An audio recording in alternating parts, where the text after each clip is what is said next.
Good evening, everyone. Welcome to the Monday, March 27th Village Trustee Meeting. My name is Chris Leach. I'm filling in for Neil Spear, who's got other engagements this evening. We have a full agenda, but it should move right along. I'm calling this meeting to order. There will be an agenda review. Is there any reason to change the order or add or subtract anything? See, I'm offline. Okay, moving right along.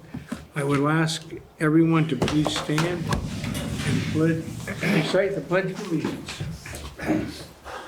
I pledge allegiance to the flag of the United States of America and to the republic for which it stands, one nation, under God, indivisible, with liberty and justice for all. Thank you. All the times I've done that, that still moves me. It does. Yours is out. We'll move on to move and approve and accept the minutes of Monday, March 13th as presented.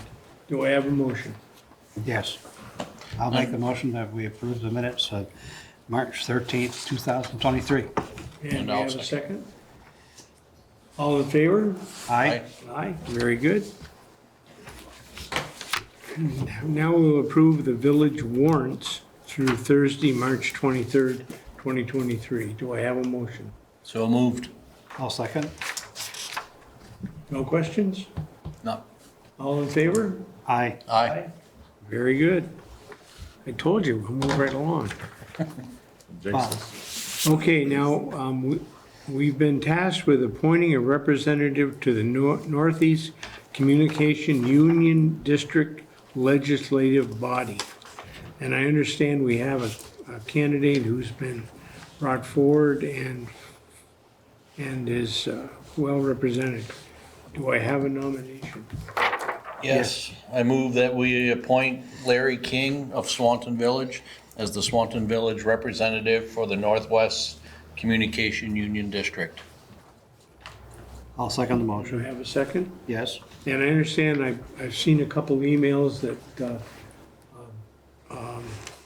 sponsor this gentleman as well. So I think, is there any other nominations? None that we've heard. No, okay, well,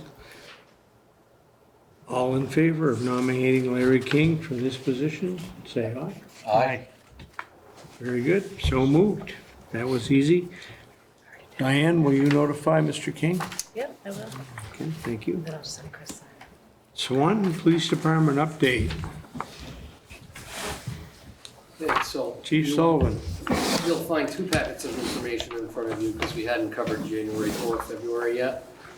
Looking at the January data, we responded to 84 incidents in the village.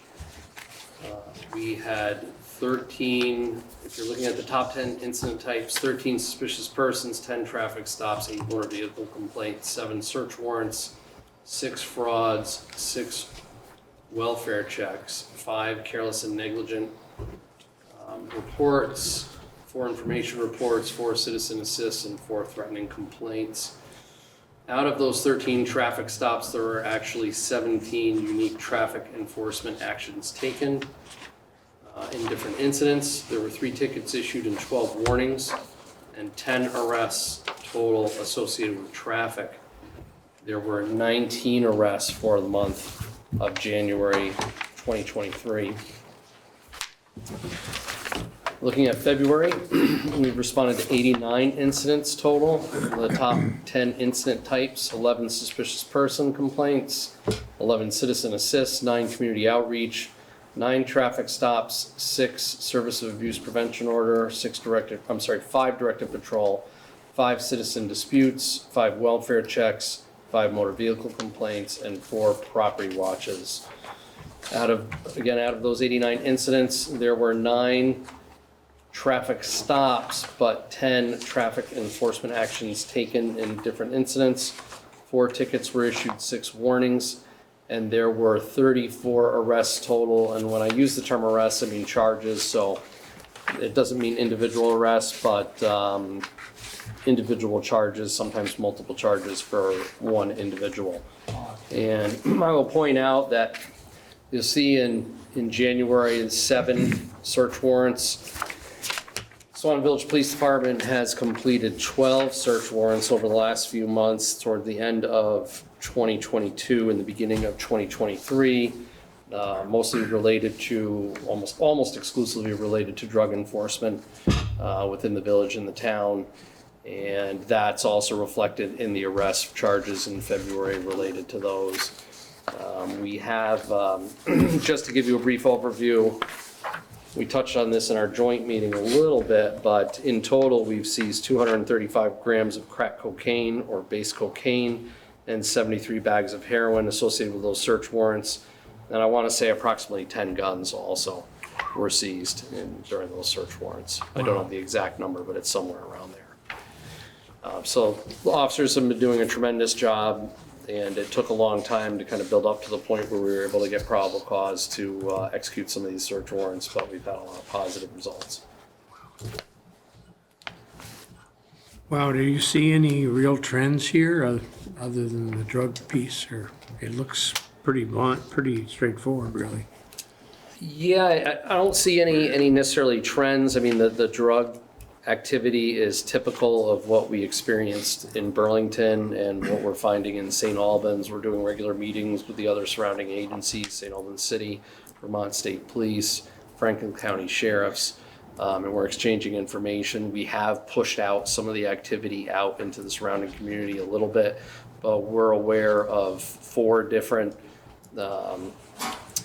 crime organizations, if you want to call it that, that are distributing narcotics. There are sometimes as many as 10 individuals in an organized group that are engaged in this activity. Wow. So what they tend to do is they'll take over somebody's residence and they'll use that as a base of distribution out of that residence. Wow. Can you comment, are these locals or are these people that are foreign to Swanton? Well, the traffickers tend not to be local. They tend to be out of larger urban centers, New York City, Springfield, Massachusetts, 2 different areas of New York.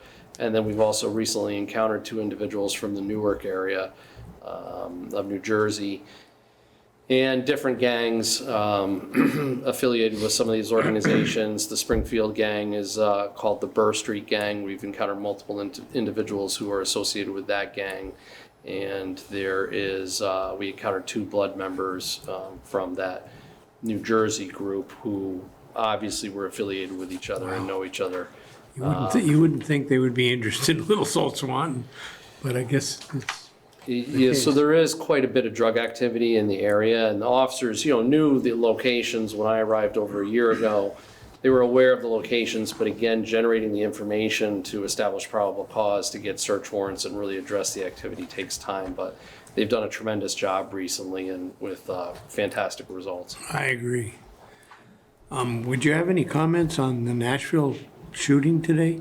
Are we I mean, I prepared don't... for something like, not that it would happen, but... Yeah, unfortunately, I mean, incidents like that are so hard to predict. I personally feel that if you look at many of these incidents, there's an underlying mental health component to many of these incidents. I feel like it's such a complicated issue, and it's unfortunate that these people don't get services before a tragic event like this happens. The reality is if an event happens like that, a lot of times we're responsive in nature, and then, police are responding and addressing the issue. My understanding is they addressed it very quickly at that incident today. But it is unfortunate, the total number of incidents. Thankfully, we don't have that so much in Vermont. I think we probably have a little different values and culture here, but again, I think in more large metropolitan areas where you have a lot more different types of people and a lot more issues. Not to say that we don't have our own issues with mental health issues and obviously substance use disorder up here, but it's all sort of intertwined, and unfortunately I feel like we need much more robust social services to help support people in need. Does anyone else have any questions for the chief? Anybody in the audience? Because you had, for example, January had 13 and then 17 traffic stop actions. Yeah, so if you look at the page associated with traffic stops, you'll just see 17 unique incidents. And so I think it's because they weren't necessarily flagged as a traffic stop, as an incident type, so it didn't pull it as that, but there's 17 different incidents where enforcement action was taken. Is that odd that it would be higher than the actual stops? No, because it depends on, again, how the incident type is flagged. If it was just the officer is on patrol and they observe a violation, they will punch a traffic stop incident as they initiate that traffic stop in the field. But perhaps if it resulted in a DUI arrest, maybe it's flagged as DUI rather than traffic stop, and so it changes the data Gotcha. a little bit there. Okay. Some of them are investigatory stops that are driven by other things such as surveillance, possibly associated with the drug activity also. The officers have been doing a tremendous job with that also. And so they're, it's externally generated information that they are then using to address the issue through a traffic stop. So again, it might be flagged a little different. Okay, thank you. Anyone else? All good? Thank you very much. Just before we let them off the hook, so our chief hit it on the head, and Trustee Leach, you nailed it. They're here because there's a drug market. So in addition to the enforcement, just to put in perspective how effective and how, I guess, inspiring it is, the criminal investigations that our police department's doing, there are probably, and I didn't check this, and it's not to diminish other efforts, but I can tell you in all likelihood, there's entire very large state police barracks that are not doing that many search warrants in a month. And the chief's a humble guy. I'm going to pass these down. This is something that went to the select board for their awareness, and they have it, but I'd be remiss not sharing it with you. The chief's absolutely right. There's a market here, and we have to do enforcement. Well, we have to partner to be successful with those that are experiencing mental health crisis and substance abuse. And these are accolades, in particular for the chief, but for the entire department, from Melinda White, who does work in this field. So it's really just for your viewing, but it's again, the accolades continue to pour in, and there's no shortage of reasons why we're fully staffed with a line waiting out the door to come work here. And it's due to the chief's leadership. Well, I was going to follow up with this too. I think the chief is doing an excellent job. All of the comments that I get have been super positive. They like the policemen on the beat. They appreciate the work that Chief Sullivan's doing, and they're supportive of the budget as well. Yeah, it's a combination of policing with empathy, compassion, but doing an aggressive enforcement, especially in this area that we're seeing right now with a big surge and push in drugs in our community. Yep. That's what we want. And I can add too that, our philosophy is that we would rather see people get the help they need and get well, rather than have to address it through a criminal enforcement angle. And we have proactively addressed that with some of these target properties and reached out to the individuals suffering substance use disorder. And we try to hook them into wraparound services that we can't necessarily provide ourselves because we're so busy, but hook them into social services that are able to provide that wraparound support and hopefully get them on the right track. And so the individuals are aware of this, and that's the philosophy that we're pushing within the Swanton Village Police Department. Super. A lot of the efforts. Yep. Please give our compliments to your crew. Let me ask one question, Matt. Did you say the search warrants were both village and town, or just? That's correct, village and the town, yes. And surrounding community. Okay. Technically, one property was in Highgate, Yep. but the most recent one was in the town. So it's something more or less what you're involved in, is the team's involved with, so it doesn't just have to be. Correct, and some of it all relates to Yeah. either Swanton Town or Swanton Village, and that's how we become aware of it, but we follow the facts, and it leads us to certain properties, and then that's where we eventually develop probable cause to address the issue. Thank you. Item number 8, credit card resolution. I don't know what that is. I don't know what that means. So Lynn contacted M&T Bank and has decided to use that bank for the credit card company. So Lynn, Dwayne, Darren, Jason, Dan, Matt, Jason, Bill, everyone has a credit card for the village, and she wants to change it from Bank of America to M&T. We already do business with M&T, we just don't utilize their credit card. We're looking for authorization and sign off on, from the trustees to just make that migration over. I'm not the expert here, I can only, do you think we need a motion? I think we just Yeah, okay because it. there's a resolution. You do want a motion? Okay. I'll move that we switch from Bank of America to M&T Bank for the corporate credit cards. Make sure we grab those points before we lose them. Do I have a second? Yes. Just saying. it's already done. Okay. All in favor? Aye. Okay, you have the resolution to switch credit cards. Item number 9, report on the electric, water, and sewer lien process. All right.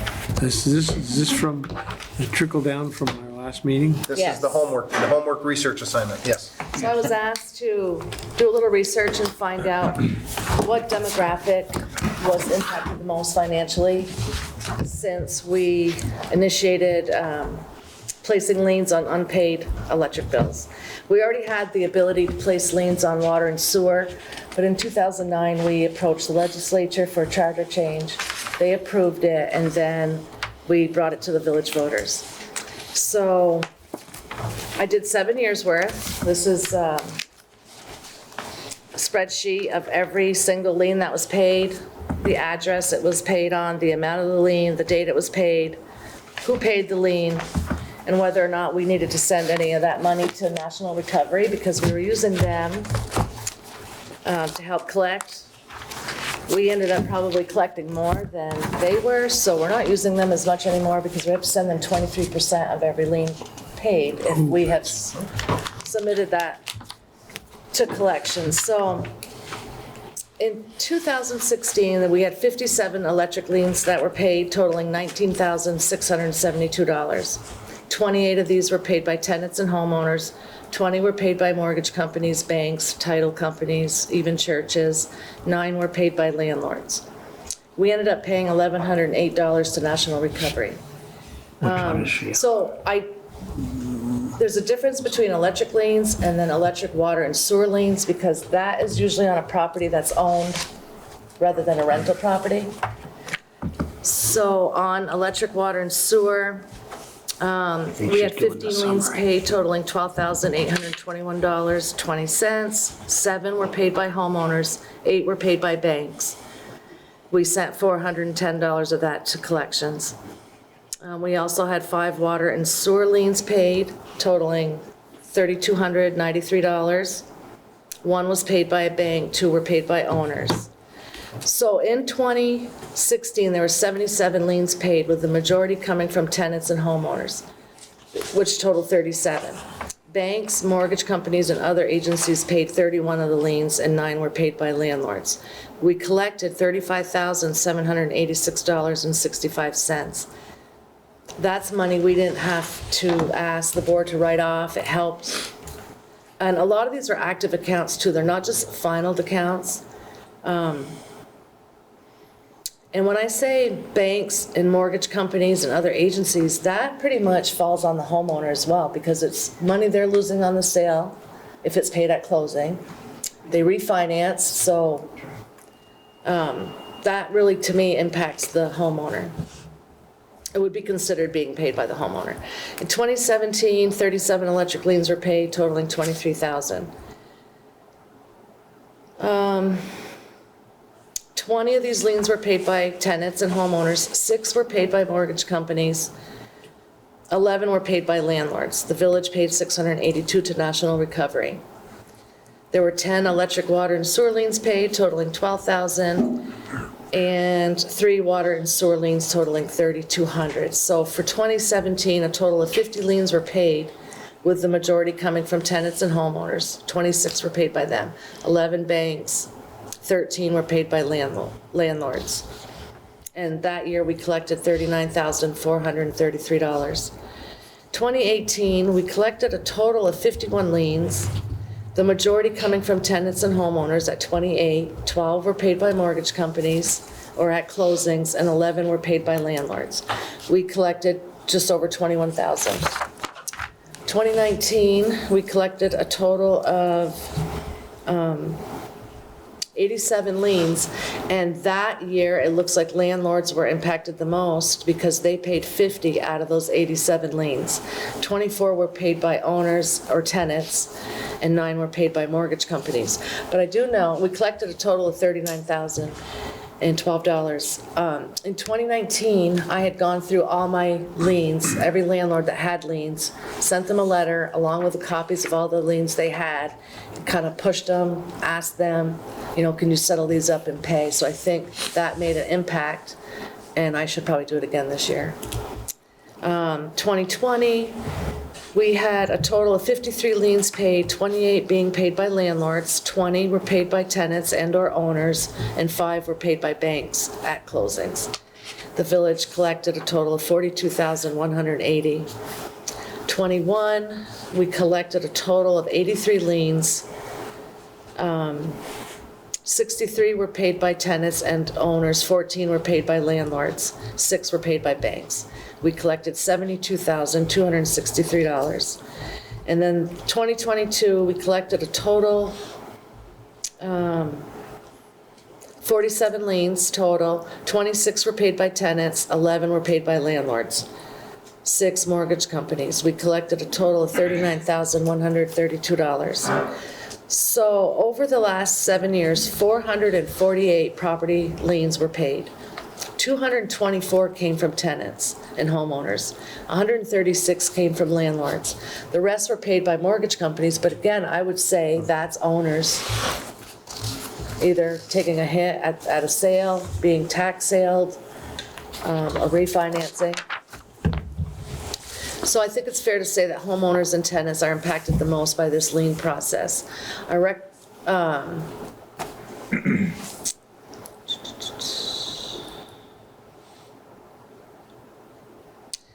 And there have been times when a landlord comes in and has a lien on him that's 3 or 4 years old.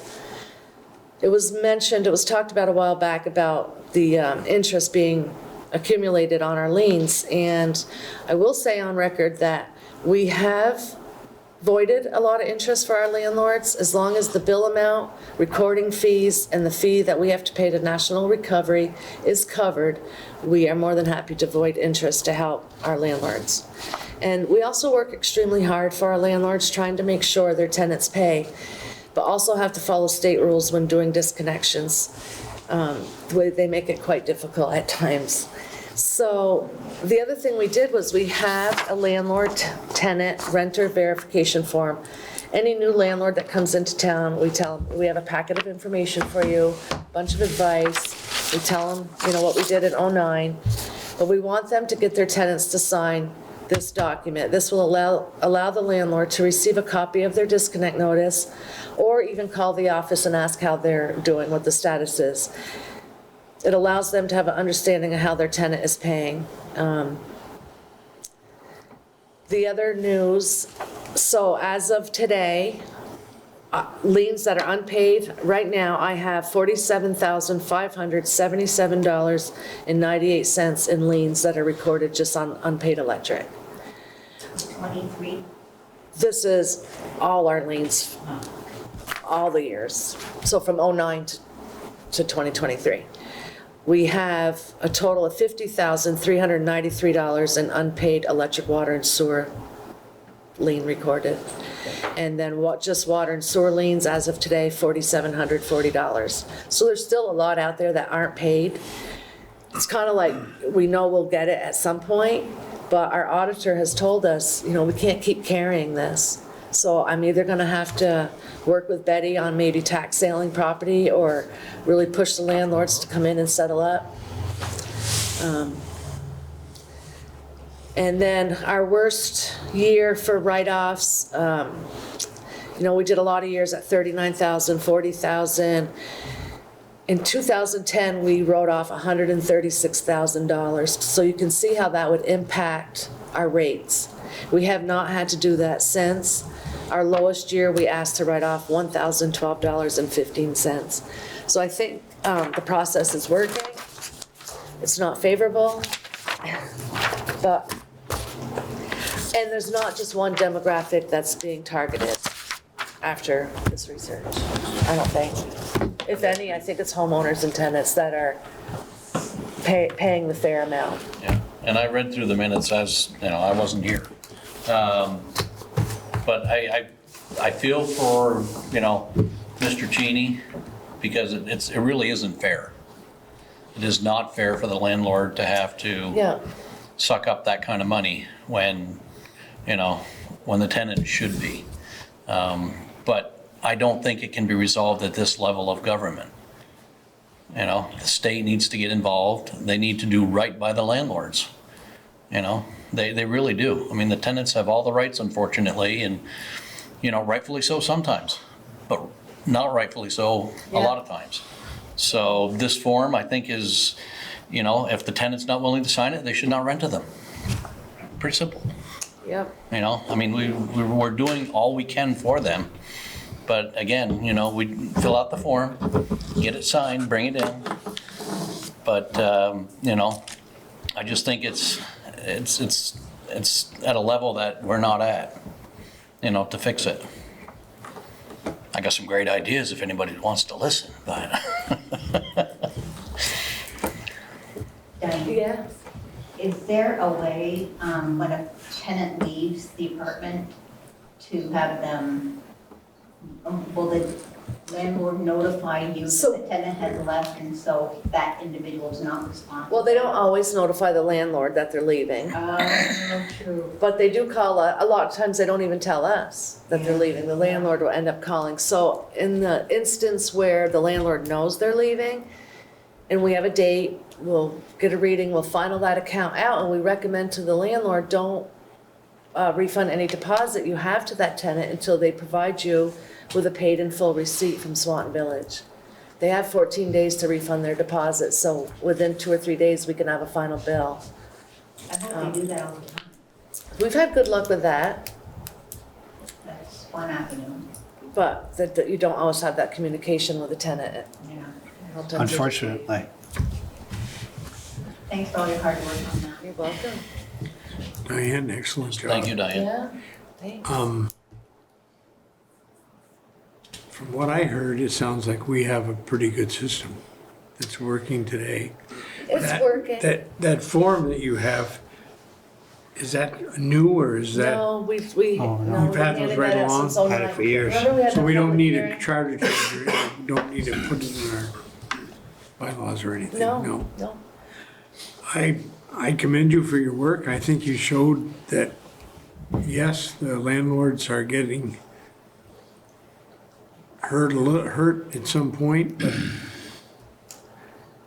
we also can't pass that on to our ratepayers. That's not their Well, responsibility. I think too, this So also we shows need, I that, think our system, and I think I commend you for the successes you and your crew have had. yeah, thanks. Yeah, the research is great. From a village manager point of view, I think we always are open and willing to learn and improve.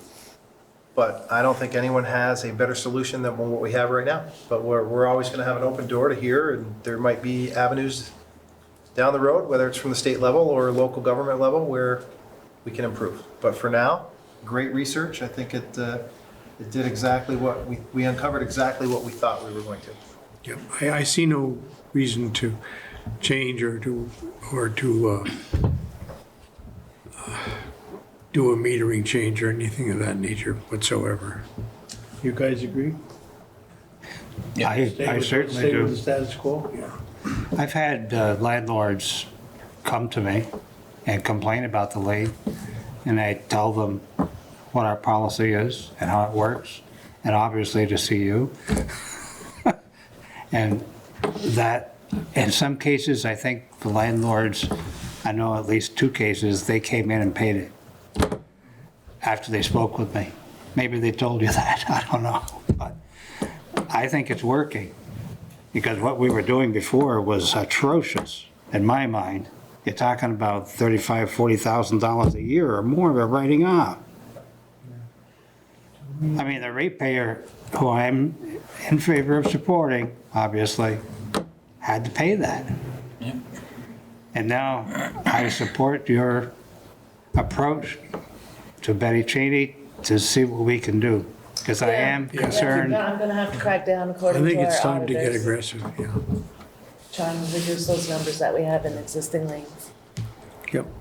And do we owe Mr. Cheney an answer of any sort? No? Okay. I mean, he can read If the he minutes. and inquires, see, we yeah. can give him a copy. He can and- come in and, anyone can come in and see this. This is all public record. I didn't want to show all these spreadsheets. No one needs to see anyone's names or tenants, but I have it. It's public record. So it clearly states all the information on the No, lien. that's an outstanding job. It obviously was a lot of time to put that together, I'm sure. We had 2 weeks between last meeting and this meeting. I finished it Yeah, this you morning. hustled. So, Question on that, if I may. If you were going to place it up for tax sale, do you have a timeline of 1 year, 2 years, 3 years? How long past they've been before what triggers you to go to the tax sale? don't really have a timeline, but Betty and I usually work together. If she's gonna tax sale for unpaid taxes, she'll ask me if I have this to, because it's quite the process to do a tax sale. It's expensive, and you don't always have the ability to collect. Every circumstance is a little different on what you're putting up for tax sale. But we do work together. It's, Yeah, certainly, of course, it's really not easy, even with the tax sale, trying to get that, so you can get your taxes even far worse than electric bill, so, and there's a few of them. yeah. Yeah. Okay, item number 10, village manager update. Bill? All right, trustees, there's going to be a time in the near future where the first item up is not going to be the Hotel Rib. This is not that meeting. So here's the update. We have been told, effective today, that the date for demolition is Monday, April 17th. So we will be internally meeting with all the neighbors personally, continuing to work with social media updates. But here's how it's going to look on demo day. There'll be a briefing on site at 7 o'clock. Chief Sullivan's going to have 2 officers assigned for traffic control. We will make sure that on social media that people know. It's going to be, people are going to want to see this. So we're going to have some staging areas. Parking lot across from the VFW is a good one far away. A couple of history classes want to come down from MBU and get a little closer look. So they want to watch it live. They anticipate the meeting going from about 7 to 8. The fencing will come out. The property on the right, Gary Rice is the landlord. I spoke to him as recently as today. We're going to have to kind of commandeer his parking area. He knows that. Again, we'll personally meet with the tenants. They think the building will be on the ground by 11 a.m. Somebody going to video it? Yeah, I think we probably should make sure we do that. Yeah. And then the fencing will be contracted again, and of course, it'll take quite a bit of time to haul all of that away, but we won't need to have dedicated traffic resources and things like that. So we're getting there. Terrific. Yeah. I see activity over there. Looks like the windows are out and, They were in there today in full force, taking out ballast and anything else that they want to remove before the actual demo. So full speed ahead. terrific. There's still supplemental environmental assessments that have to occur, and that will take some time. We're working with the vendor KAS to get those assessments to happen as quickly as possible once the building is removed. Why are you looking at me? I'm looking at all of you, and I'm just moving forward. The Scott Mueller Scholarship. So there are 3 finalists at Missisquoi that are seniors, age 18, that will be interviewed, and I really like the relationship that we're continuing with MBU. Yeah. So the principal, Richard Barwin, who works with the interns and students like that, as well as myself, Reg, Dan Chevalier, are going to go up on site to do interviews. Trustee Leach, you expressed an interest. It's Yeah. on April 19th. We'd love to have you. If I you- would like to. Okay. I'm just interested. I'd Yeah. like to see moving forward with, more operators, more linemen, Yeah. more everything. It's April 19th. April 19th, and I'll remind you before the date, but. Thank you. But it's, what a cool opportunity for the students. They're going to have a panel with village officials, the principal, a casual interview, but still, nonetheless, it's just like real life. So Richard Barwin is raving about all three, says we cannot go wrong, so I'm excited about that process. Can we only have Getting one? on board. We can only have one, but we might be able to snag another one for some part-time work here in Public Works. But that's quite a disparaging thing. You put in for what we're looking for, and the runner-up gets to push a mower and run a weed whacker. I'm not sure they're going to want to have an appetite for that, but we'll try. We'll give it a try. We do interviews April 3rd and April 6th for the Grant Specialist Project Coordinator, Reg, Lynn, Jason Starr, and myself. I'll offer that up to any of the trustees. We're interviewing 5, 4 on the 3rd and 1 on the 6th. And we got some really standout applicants. So I don't know if anyone wants to participate in that. I don't need an answer now, but again, April 3rd and April 6th. Our new website, our new domain is going to be swantonvermont.gov. So this is the joint website with the town. When I tell you it looks fantastic, it's static right now, but they're building it. So the question for the trustees, and I think I know your answer, but we're going to ask on each side. Our meeting minutes are archived from 2012 on. I think in the interest for the public, we should send all of those over to the new website. So they're archived there. So somebody can go on and look at any meeting that we've had from 2012 on, read the minutes. If you support that, the legal requirement is 1 year. So it costs a little bit more to migrate all that data, but not much. It's really just documents, and it won't be much. And I think, from my point of view, I highly recommend just migrating all data from 2012 so it's there and it's searchable. Agreed. Okay? Yeah, it's fine. Okay, I'll And it pass won't that take on. any I think we effort. might put a Computer will do 20-year it. cap on it or something at some Yeah, point. right. Yep. Scan them in and they'll be done. Well, you're already in. They're already in. Yeah. It's keystrokes for these folks. They sit there Yeah. and say words I can't even pronounce. Computer system will take care of it It's impressive. faster than I can. The Missisquoi River crossing update. So our permit, our process was flagged by the state of Vermont because it does technically run Webster Terrace over across the river through a floodplain.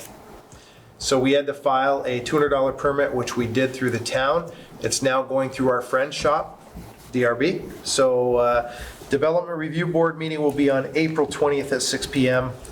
Our folks, our engineers at A&E have sent all required paperwork over, and Reg will recuse himself from voting on that matter and represent us to the DRB.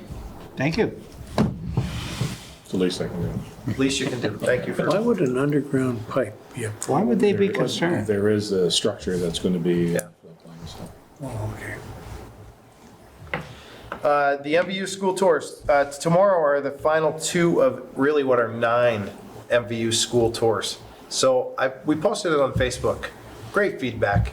And to see what the students experience is great. So it got expanded this year, 4 different classes. They've all been through here. 2 classes have been to hydro. 2 more go tomorrow morning and early afternoon. And they are raving about the experience. So again, you talk about maybe triggering somebody to have a career in hydro or anything else that they might not have thought about before.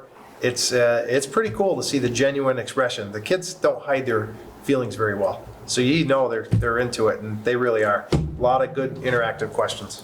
That's awesome. I believe that we're in need of doing a field trip to go out and determine what our best next steps are for our Village Green bandstand. So we're getting some feedback from the public. Reg and I went out. They're not wrong. So if you go out there, the paint is peeling. It's got a poor appearance. The octagonal benches are really in rough shape. The stairs, by the way, are so sharp for steps that it's rather dangerous with no railing. So this is just to put on your radar. Also, the repairs, I think it was repointed not that long ago, but the water fountain, the edges of the water fountain have significant cave-ins and cracks and crevices and things like that. So we do still have a bit of ARPA money. I'll talk about that executive session as to where the rest of it is, but we have about 60 grand left. So I think next steps are, put it on your radar, have a discussion about moving forward, what the next steps are, because it's free to go out to bid to see what people can offer in terms of repairs. Are both the bandstand and the water fountain historic? Absolutely. Yeah. Yep. Needs to be sandblasted for sure and done probably by a pro. Instead of our public works trying to tackle that with all of the other jobs that they have right now. Oh, yeah, and you want it done perhaps by a professional. Yeah, I think you want to reevaluate if it's the centerpiece of our village and the village green is a centerpiece for all of us, then maybe it's time to enhance it. I'm just saying, you envision, do you put a roof on it? Do you take it to the next level? I don't know. I think it's just, it should be an open dialogue as to what the trustees are looking for in terms of that. Have you gotten any feedback as far as replace? Has anybody ever said just replace it? I've Never thought I would even hear that suggested. I only bring it up because I had somebody ask, why don't you just replace it with something that we can all use? I think because of the historical value of it, but Yeah. again, it's just to place it on your radar. Yep. It's for discussion. I've never heard anything except keep it repaired. Yeah. Is it possible, there are historic grants out there, if these are historic pieces? Possibly.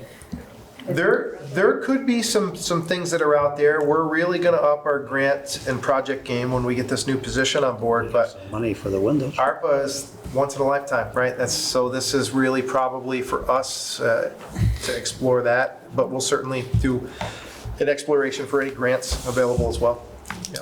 If I may, we take a look at, the village take a look at maybe Liberty. I know Adam, you and I talked about possibly pressure washing that at one time, because it's really getting bad. I know Ron Kilburn was against it, but I think that it really needs to be cleaned and redone so it looks good, because it's getting very bad. Yeah, I think it's time to have a discussion, all things Village Green and surrounding area. And of course, Reg and I went out today and started to meet with the business owners in preparation for all the things we're gonna do for downtown enhancements. So that discussion is ramping up as well, and it's all part of it.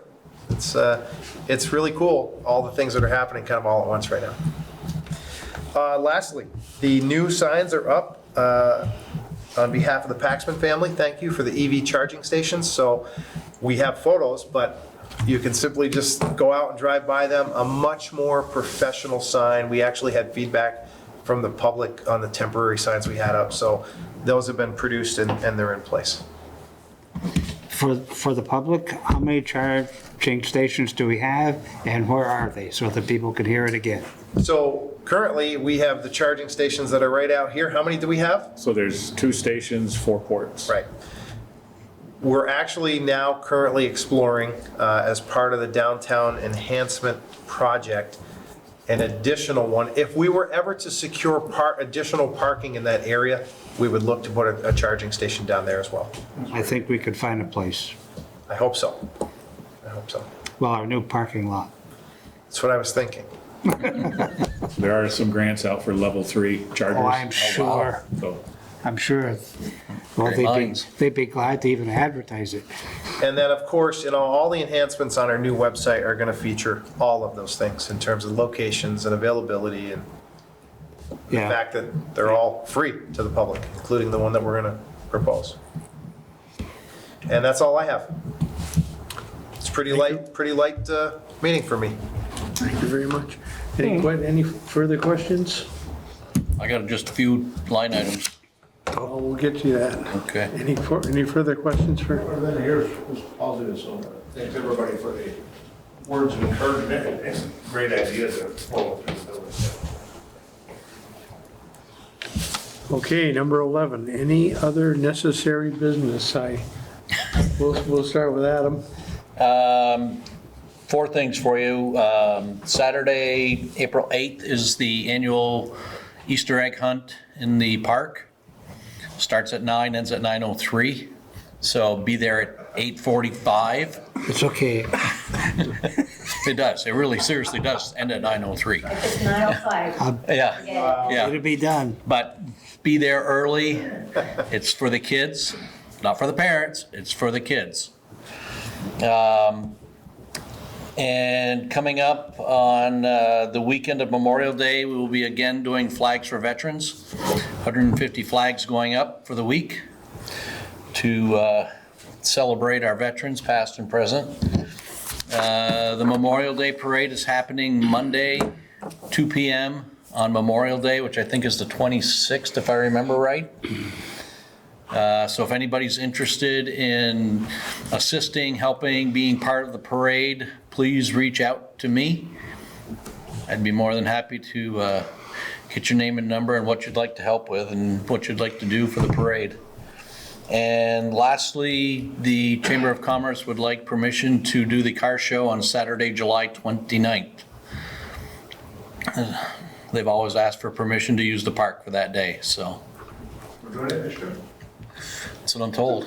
That's what I was told. Why don't you make that motion? I'll make the motion for him. Okay. I move that we approve the car show on the 29th of July, 2023, Sounds good. downtown in the park. You got it. 250 of the most beautiful vehicles you'll ever see. Some you'll never see again. That's right. Do I have a second? Yes, second. All in favor? Aye. I know, you have to think, part of the national debt is on our park for a few hours. I mean, there's some real money there. Yes. Yep, I've been asked many years to figure out how much value we have in the park, and it's a lot. So just tell them it's a lot. It's a lot. Now, if someone wants to do another flag, how do they get in touch with you? Or You can go through the town. go right to the town? Yep, go right to the town offices. I don't know that we're doing any new flags at this point because it's a lot of work. And It is. sometimes we have less hands, so it's a lot of work. But it's absolutely worth it. And I think, part of that, other part of that is the cost of the flags.